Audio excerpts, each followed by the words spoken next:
Catholic teaching on the communion of the saints, as your introduction tells you, expands the family of God from those who are on earth to those in heaven, and also, yes, those in purgatory.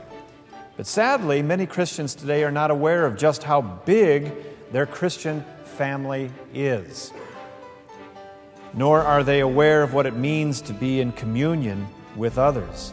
And oftentimes many Protestants, well-intended believers, do not accept the marvelous doctrine that we hold, which is intended to actually draw all the faithful together into unity. I remember watching some talk shows not too long ago, and it's one of I don't exactly agree with these talk shows, but you've seen these talk shows where they bring a couple out and they're interviewing them and they're talking about adoption or talking about some other topic, and then suddenly they bring in family members that they didn't know that they had. And everybody is surprised and there's tears when they realize, I've got brothers and sisters I didn't even know about. And you can imagine what the next 3 weeks or next couple of months are like, being reacquainted with those family members that they didn't know that they had. That's kind of what this lesson's intended to do, is to introduce you to family members that maybe you didn't know that you had, or to let you know that you just might have a wonderful relationship with those loved ones that have gone on before you, who are praying for you and interceding for you.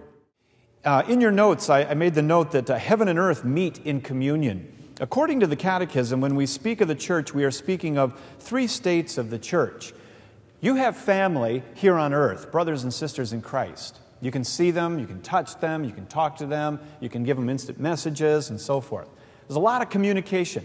In fact, the communication that's going on between you and your friends at work right now, 100 years ago, if you would have told people that you could communicate to people that you can't see, they would have laughed at you.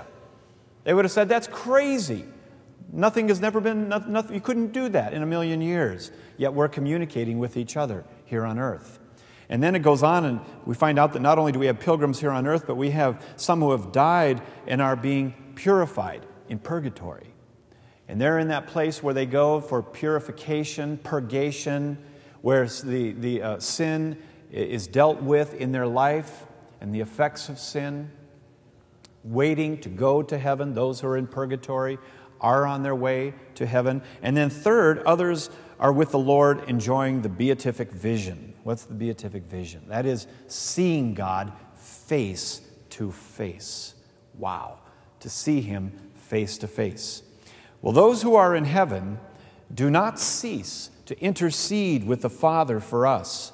They don't cease being concerned with God's will and His desire that all people would be gathered to Him. Can you imagine those in heaven getting there and saying, well, my work is done.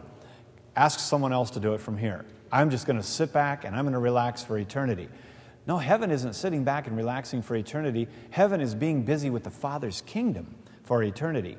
And as long as we're on earth, at least I should say this, as long as I'm on earth, I know they got work to do. They have a lot of work to do as long as I'm on earth.